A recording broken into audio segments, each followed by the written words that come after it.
Primary 2014 নিয়োগ এবং stay order এবং সেই স্টে অর্ডার হাইকোর্টের ডিভিশন বেঞ্চ কর্তৃক তুলে দেওয়া এবং শর্ত সাপেক্ষে পুনরায় নিয়োগ চালু করার এগেনস্টে কিন্তু সুপ্রিম কোর্টে পিটিশন ফাইল হয়েছে, মামলা হয়েছে।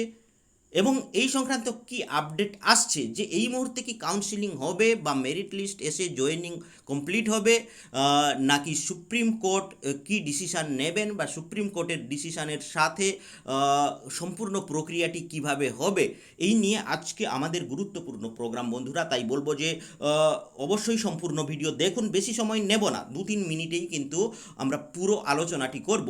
মূলত এই আলোচনা কিন্তু আমরা আমাদের চ্যানেলের যারা আইনি বিশেষজ্ঞ আছেন তাদের সাথে আলোচনা করেই আজকে আমরা প্রোগ্রামটি সাজিয়েছি। তো মোটামুটি কি সিদ্ধান্ত হতে পারে বা কিভাবে প্রক্রিয়াটি এই মুহূর্তে চলতে পারে সেটি নিয়েই আজকে আমাদের প্রোগ্রাম বন্ধুরা। তো মোটামুটি যতটুকু জানা যাচ্ছে যে হাইকোর্টের ডিভিশন বেঞ্চ যখনই তুলে নেন, স্টে অর্ডার তুলে নেন শর্ত সাপেক্ষে, অবশ্য স্টে অর্ডারটি তোলা হয়েছে শর্ত সাপেক্ষে, এটি বলতে হবে। কারণ সেই শর্ত যদি পূরণ না করতে পারেন পর্ষদ তাহলে কিন্তু আবার স্টে অর্ডার লাগু হবে। এটি কিন্তু হাইকোর্টের ডিভিশন বেঞ্চের পুরো নিয়োগ প্রক্রিয়ায় কিন্তু এই শর্তটি উল্লেখিত আছে, এটি মনে রাখতে হবে। তবুও যারা মামলাকারী পক্ষ আছেন তারা হয়তো ভরসা পাননি, তারা মনে করেছেন যে যদি নিয়োগ প্রক্রিয়া চালু হয়ে যায় বা নিয়োগ কমপ্লিট হয়ে যায় সেক্ষেত্রে পরবর্তীতে হয়তো আর কোনোভাবেই তাদের মামলাগুলি দুর্বল হয়ে যেতে পারে। সেক্ষেত্রে তারা কিন্তু সুপ্রিম কোর্টে গেছেন এবং সেখানে তারা পিটিশন ফাইল করেছেন। তবে যে আপডেট আমরা এখনও পর্যন্ত পাচ্ছি বন্ধুরা, হিয়ারিংয়ের কিন্তু ডেট আসেনি, অর্থাৎ পেন্ডিং আমরা এখানেই দেখতে পাচ্ছি। পেন্ডিং এখানে 9 তারিখে মূলত এটি পিটিশন হয়েছে, 12 তারিখ রেজিস্ট্রেশন হয়েছে পুরো ব্যাপারটি, 12 তারিখ রেজিস্ট্রেশন হয়েছে এবং এখনও কিন্তু শুনানির তারিখ আসেনি, অর্থাৎ পেন্ডিংয়ে আছে। এবার প্রশ্ন হচ্ছে যে এই মুহূর্তে কি হতে পারে, এই সমস্ত চাকুরি প্রার্থী ইনক্লুডেড নট ইনক্লুডেড প্রত্যেকের মনে প্রশ্ন এই মুহূর্তে কি হতে পারে। দেখুন, এই মুহূর্তে দুটো অপশান কিন্তু হওয়ার সম্ভাবনা প্রবল।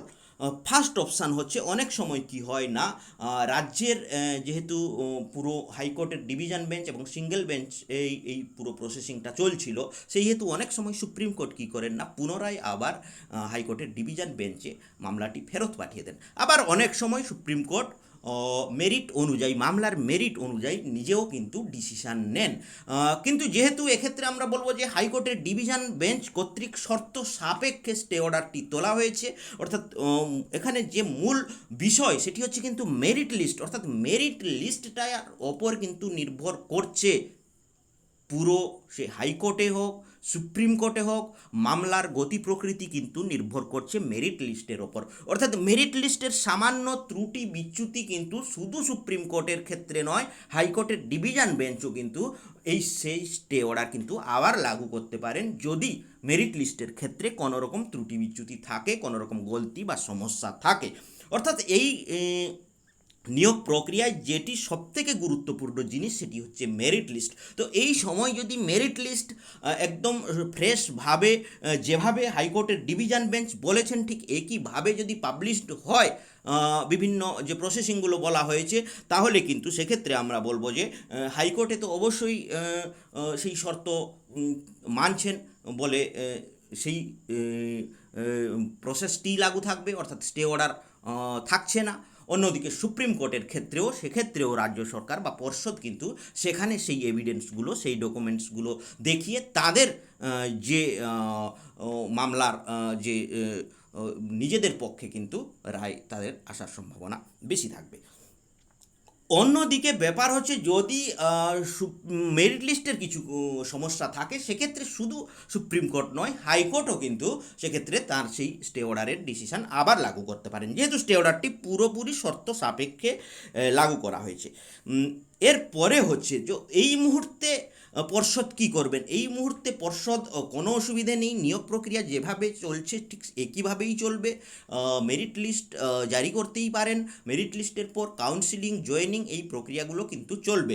সুপ্রিম কোর্টে যেটি ব্যাপার সেটি হচ্ছে কিন্তু এখনও পর্যন্ত পেন্ডিংয়ে আছে আমরা দেখতে পাচ্ছি, অর্থাৎ শুনানির ডেট ধার্য হয়নি, যদিও কোনো কোনো মহল থেকে জানানো হচ্ছে যে খুব দ্রুত শুনানি হবে, অর্থাৎ হয়তো এই যে উইক আসছে সেই উইকেই যে কোনো দিন কিন্তু শুনানির দিন ধার্য হতে পারে।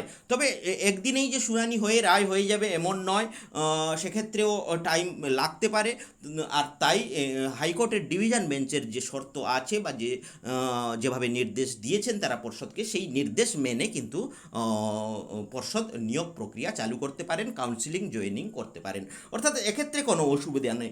এবার দেখা যাক যে মেরিট লিস্টে যদি হাইকোর্টের ডিভিশন বেঞ্চও অসন্তুষ্ট হন এবং সেক্ষেত্রে তো আর সুপ্রিম কোর্টেরও ব্যাপার আসছে না, এখানেই কিন্তু মামলাটি পুরোপুরি আমরা বলবো যে মামলাকারী যারা আছেন পিটিশনার তাদের পক্ষেই চলে আসবে, যদি মেরিট লিস্টে কোনো রকম কিছু ত্রুটি বিচ্যুতি পাওয়া যায়, সেক্ষেত্রে আর সুপ্রিম কোর্ট পর্যন্তও যাওয়ার কিন্তু প্রয়োজন পড়ছে না।